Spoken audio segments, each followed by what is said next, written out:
Hello, my name is Richard Stamper, and this is my Gospel Communication Project Part 3 video for GLST 220, Intercultural Communication Engagement, and at Liberty University.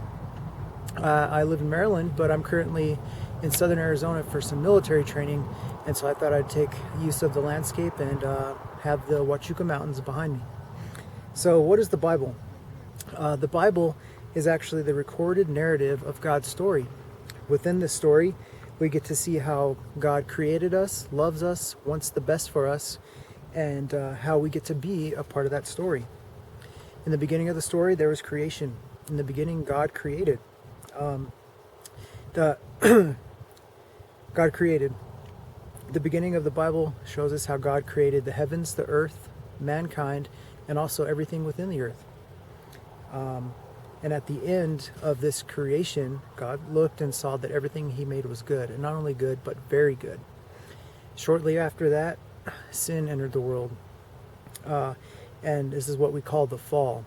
So when God created man, he gave them basically one rule and said that they could eat of anything in the garden where they lived, except for the fruit from the tree of knowledge of good and evil. Well, Adam and Eve in the story, they decided that they were going to go against God. And they ended up eating that fruit. And when they ate that fruit, sin entered the world and created this separation between man and God, an eternal separation. However, God did not leave us. Instead of maybe abandoning us, he stayed by and he came up with a plan to restore creation back to the way it was meant to be. So the Bible has 66 books, and the creation and the fall portion of the story are just in the very first book called Genesis. Moving forward, we see that God makes promises with the people, and through these promises or covenants, he's going to restore creation. The first covenant is with a man named Noah. So after the fall, the world becomes filled with sin, and it gets so bad that God ends up deciding, you know what? I am ashamed of creation, and he decides that he wants to start over and get rid of it. So he chooses one man named Noah, and they build a giant boat, take two of every kind of creature and his family, and they enter the boat, and God floods the earth. So the first promise or covenant from God is to Noah, and that he is not going to flood the earth ever again. That's the first covenant. The second covenant is with Abraham. So after the flood and the waters recede, Noah and his family, they are fruitful, they multiply, their people surround the earth again, and then God chooses a man named Abram, and he's going to bless all of creation through Abram and his family, and that's his promise. As a sign of this, Noah didn't have to do anything in return for his promise to not flood the earth again, but Abram has to have all males be circumcised, and that's an outward expression of their commitment to this covenant with God.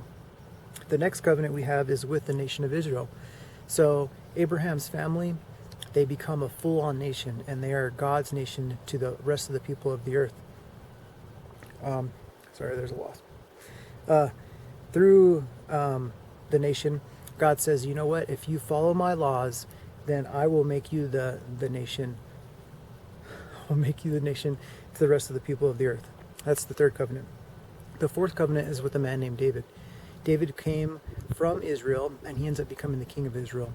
And God makes a promise with him that through his line and his lineage, a son will be born, and he will be the person to establish God's kingdom on the earth. And that's the fourth covenant. So following these covenants, we have prophecies about the coming of this descendant of David, and also about when he's going to come, and not when he's going to come, about this, how he's going to come. Excuse me. So, and this covenant, so this is the fifth covenant with the descendant of David, and it's going to be the covenant of how God is able to forgive people of their sins. So God's going to use this descendant of David to restore his people and his creation back to the way it was originally supposed to be. So after these covenants, we start seeing prophecies. God starts raising up prophets, and they begin prophesying about this man who's going to come from the line of David. And there's very specific things that they prophesy, and the first being he'll be born of a virgin. So an angel appears to a woman named Mary, and and tells her that God sees her, and he has chosen favor in her, and that he's going to have her give birth to a son. And later on she does, and that story is found in the book of Luke. The next prophecy about this man specifically is that he's going to be fully man, fully God. He's going to be God and incarnate. And so when the man is born of the woman, he's fully man, but he also has the power of God and can perform wonders just as God could. And we see this through all of the Gospels: Matthew, Mark, Luke, and John. The Gospels are the recorded narratives of eyewitness accounts of Jesus and his ministry. Excuse me. And all of excuse me. In all of the Gospels, Jesus performs wonders like healing blind men who have been lame from birth, and he even raises a man back to the dead. Next, there's the prophecies about Jesus' death. Not only do prophets prophesy about his death, but Jesus predicts his own death as well.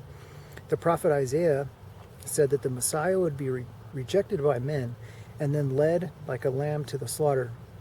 But when he does, he will not do anything to stop it. In the book of Mark, one of those Gospels, excuse me, I'm sorry. Jesus is wrongfully arrested, taken before the Roman governor, and then he does nothing to stop it, and later he's crucified. So we see this prophecy, and then it comes to fruition. The next portion is the resurrection. Now, Jesus' resurrection is the thing that all of Christianity hangs on. If this is not real, then Christianity, it has no basis.